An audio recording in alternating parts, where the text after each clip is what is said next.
Bonjour à tous et merci de nous rejoindre sur Futur TV pour cette nouvelle édition de la rédaction. Voici les titres de ce journal.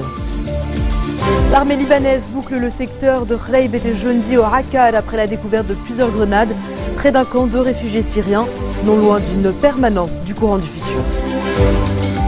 Les États-Unis annoncent la libération d'un soldat américain retenu en Afghanistan par les talibans depuis 5 ans. Une remise en liberté effectuée en échange de celle de 5 détenus de la prison de Guantanamo. La Soudanaise condamnée à mort pour avoir refusé de renoncer à sa foi chrétienne, libérée dans les prochains jours sous la pression des chancelleries internationales. Une affaire qui a provoqué un tollé à l'étranger.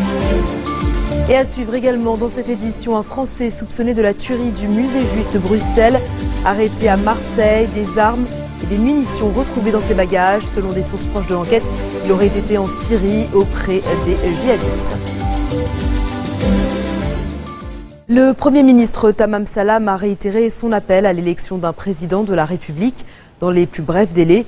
Selon lui, le pays traverse des circonstances exceptionnelles et le gouvernement traitera donc avec cette situation d'une manière exceptionnelle. Pour sa part, le ministre des Télécoms, Boutros Hareb, accuse Michel Aoun d'être responsable de l'impasse de l'élection présidentielle. Dans une interview, il estime que le chef du courant patriotique libre refuse de s'engager dans un processus électoral s'il n'est pas sûr à 100% d'être élu. Selon Hareb, le problème n'est pas tant avec le 14 mars qu'avec Aoun et ses alliés, car l'Alliance est prête à participer à n'importe quel moment au processus électoral. Le ministre a par ailleurs tenu le leader du CPL pour responsable des risques qui menacent le pays à cause de la vacance présidentielle. L'armée libanaise a bouclé ce matin le secteur de Khreib et Jendi au Akkad après la découverte de plusieurs grenades près d'un camp de réfugiés syriens non loin d'une permanence du courant du futur. Les services de sécurité ont été dépêchés sur les lieux. Les habitants du camp syrien avaient appelé un sit-in pour annoncer leur refus de participer à la présidentielle syrienne du 3 juin, une présidentielle jouée d'avance et qui devrait aboutir sans surprise à la réélection de Bachar el-Assad. Selon le ministre libanais des Affaires sociales, il existe désormais quelques 1250 camps de réfugiés syriens au Liban. Rachid Derbé s'assure que les Libanais ne sont pas racistes, mais a qualifié ces baraquements de camps anarchiques. Il a indiqué que seuls les Syriens en provenance de régions à risque seront considérés comme réfugiés. Benyamin Netanyahou contre la reconnaissance du nouveau gouvernement palestinien. Le Premier ministre israélien a mis en garde les pays qui le reconnaîtraient. Le nouveau cabinet doit être annoncé lundi dans le cadre d'un pacte d'union conclu entre le Fatah et le Hamas. Israël et les pays occidentaux considèrent le Hamas comme une organisation terroriste et ne traitent pas avec le mouvement au pouvoir dans la bande de Gaza. Israël a d'ailleurs refusé les demandes de 3 Palestiniens de Gaza pressentis comme ministres qui souhaitaient se rendre en Cisjordanie pour la cérémonie d'investiture du nouveau cabinet. Après 5 années passées aux mains des talibans, un sergent de l'armée américaine est désormais libre. Bo Bergdahl a été libéré et remis aux forces spéciales de l'US Army. Il a été conduit ensuite sur la base aérienne de Bagram, au nord de Kaboul, avant de s'envoler pour l'Allemagne, où il va rester sous surveillance médicale dans un hôpital militaire américain, avant de rejoindre San Antonio, au Texas. Le soldat de 2e classe, devenu sergent pendant sa captivité, avait été fait prisonnier le 30 juin 2009, 2 mois après son arrivée sur le sol afghan. Sa libération a été annoncée par Barack Obama, une libération négociée par le Qatar, qui a servi de médiateur entre Washington et les talibans. Bo Bergdahl aurait été le seul prisonnier américain en 13 années de guerre en Afghanistan. Au terme de plusieurs mois de tractations, les États-Unis ont accepté, en échange, de remettre au Qatar 5 talibans détenus à Guantanamo. Nouvelles accusations de corruption sur le mondial 2022 au Qatar, c'est ce qu'affirme le Sunday Times. L'hebdomadaire britannique titre ce dimanche en une sur le complot pour acheter la Coupe du Monde. Le journal affirme avoir des preuves et révèle notamment des milliers de documents comme des emails, des lettres et des fichiers bancaires qui attestent de versements d'argent présumés effectués par Mohammed Ben Hammam, alors membre exécutif de la FIFA pour le Qatar.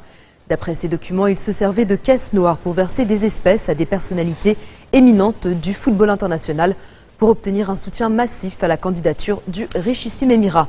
Mohammed Ben Hammam a été reconnu coupable de corruption par le comité d'éthique de la Fédération internationale et suspendu à vie en 2012. Joseph Blatter, le président de la FIFA, a récemment reconnu que confier l'organisation du Mondial 2022 au Qatar avait été une erreur.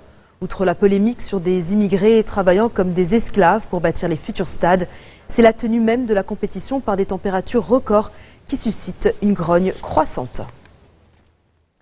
Le Soudan serait prêt à libérer une chrétienne de 27 ans condamnée à la peine de mort pour avoir refusé de renoncer à sa foi.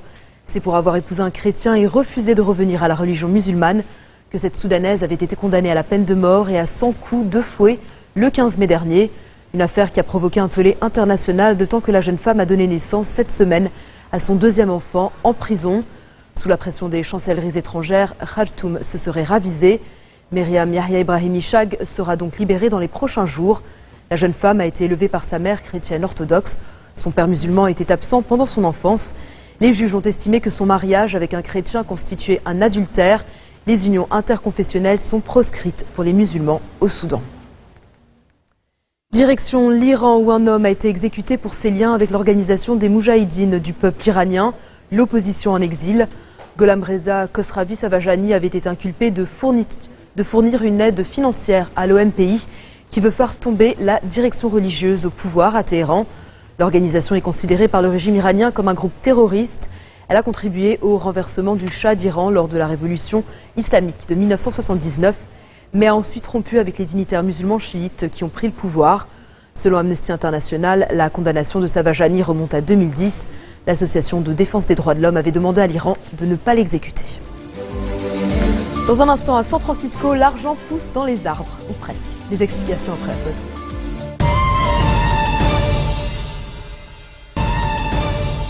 Retour sur le plateau de l'info de Futur TV. Un Français soupçonné d'être le tireur du musée juif de Bruxelles a été arrêté à Marseille. L'homme de 29 ans s'appelle Mehdi Nemouche. Originaire de Roubaix, dans le Nord, il a été interpellé avec un fusil d'assaut Kalachnikov, un revolver et des munitions dans ses bagages. Selon l'enquête, des armes du type de celles utilisées à Bruxelles, où le tireur a abattu 4 personnes le 24 mai dernier. Le suspect avait aussi une casquette semblable à celle que portait le tireur, d'après les images de vidéosurveillance diffusées par la police belge. L'homme a été placé en garde à vue pour assassinat et tentative d'assassinat, ainsi que pour détention et transport d'armes en lien avec une entreprise terroriste. Mehdi Nemouche est également soupçonné d'avoir été en Syrie en 2013 auprès de groupes djihadistes. Il était déjà fiché par la Direction générale de la sécurité intérieure. François Hollande a affirmé que le suspect a été arrêté dès son retour en France. Écoutez. Nous avons la volonté, le ministre de l'Intérieur est à mes côtés, tout le gouvernement est mobilisé, de suivre ce qu'on appelle ces djihadistes et d'éviter qu'ils puissent, de retour d'un combat qui n'est pas le leur et qui en tout cas n'est pas le nôtre et qui doit être absolument prévenus et punis, oui, éviter qu'à leur retour ils puissent nuire. Il y a 2 leçons à retenir. Premièrement, l'efficacité de nos forces de police, puisque l'individu a été appréhendé dès son retour en France. Et la deuxième leçon, c'est que nous faisons tout pour que ces djihadistes, qui sont à peu près 700 dans notre pays, soit qu'ils y sont déjà allés, soit qu'ils sont encore là-bas, puissent être suivis et qu'ils puissent être empêchés de nuire là où ils sont, notamment lorsqu'ils reviennent en France ou en Europe. Telle est la leçon que je retiens de ce qui vient de se produire. Crash meurtrier d'un hélicoptère en Russie. 19 personnes ont été tuées lors de cet accident survenu ce dimanche dans la région de Mourmansk, dans le nord-ouest du pays. Parmi elles, le vice-gouverneur de la région. Il y a également 2 survivants dans un état très grave. Les recherches se poursuivent dans cette région où se trouvent de très nombreux lacs. On ignore pour l'instant les causes de cet accident. Une enquête a été ouverte. En Thaïlande, les forces de l'ordre déployées à Bangkok, objectif décourager les manifestants contre le coup d'État.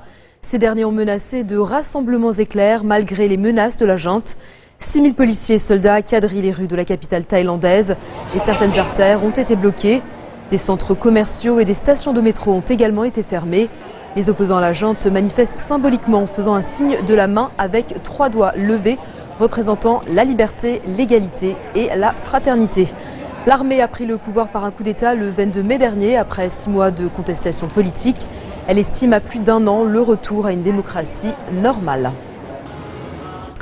C'est une sorte de chasse au trésor des temps modernes. La règle est simple, des billets de banque sont cachés quelque part. Celui qui les a dissimulés donne un indice sur Twitter. Et tous ceux qui le suivent sur ce réseau social peuvent partir en quête du trésor. Cela se passe évidemment aux États-Unis. À l'origine, un millionnaire anonyme qui dit ne pas savoir quoi faire de son argent. Alors il le distribue de manière ludique. Cela se chiffre à chaque fois en centaines de dollars. Le but de ce philanthrope anonyme, donner le sourire aux gens. Le jeu a commencé à San Francisco, il se décline désormais dans d'autres villes américaines. Résultat, des milliers d'internautes suivent aujourd'hui sur Twitter le mystérieux donateur dans l'attente du prochain indice, prêt à dégainer leur téléphone pour une poignée de dollars. À quelques jours du 70e anniversaire du débarquement allié du 6 juin 1944, les activités se multiplient en marge des préparatifs. La ville d'Arromanches, à proximité de la plage de Normandie, était un champ de bataille majeur lors de l'opération de débarquement. C'est désormais un lieu culte pour les fans militaires, tentes et véhicules militaires rétro, soldats des troupes alliées. C'est une véritable scène du champ de bataille qui a été recréée. Près d'une vingtaine de chefs d'État et 1 millier de vétérans doivent assister aux cérémonies officielles de commémoration le 6 juin prochain. Jusqu'à fin août, plus de 400 événements vont également avoir lieu. 1 demi-million de touristes sont attendus dans la région. Donc aujourd'hui, c'est surtout un devoir de mémoire. On n'est pas là pour faire voir des armes, pour jouer à la guerre. On est là pour se rappeler, pour leur dire merci. C'est vrai qu'ils ne sont pas venus libérer la France avec des manches à balai. Ils sont venus libérer la France avec des armes, avec des véhicules. Chose qu'il faut expliquer aussi. Donc voilà. On est là pour ça. Reconstitution justement de ce saut en parachute avec plusieurs centaines de parachutistes d'aujourd'hui évidemment, puis également des parades de véhicules à Isigny-sur-Mer avec des véhicules américains, ici à Bayeux le 8 juin avec des véhicules britanniques, des reconstitutions de camps, des feux d'artifice, des concerts, et puis cette année dans le cadre du D-Day Festival sur la commune d'Arromanches, et c'est exceptionnel, un show aérien de la Patrouille de France. Journal tout de suite, le rappel des titres qui ont marqué l'actualité de cette journée.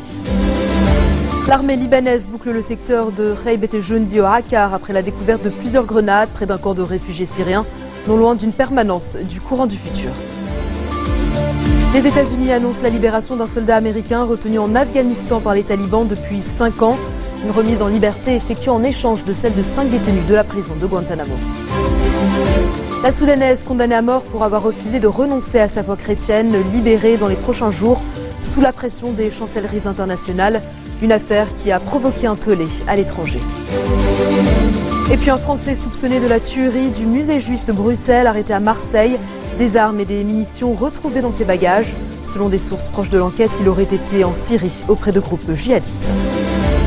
Merci de votre attention. Retrouvez-nous tous les jours à 16h40 heure de Beyrouth. Vous pouvez également nous suivre en ligne sur notre site web ou en téléchargeant notre application mobile. Excellente soirée à toutes et à tous.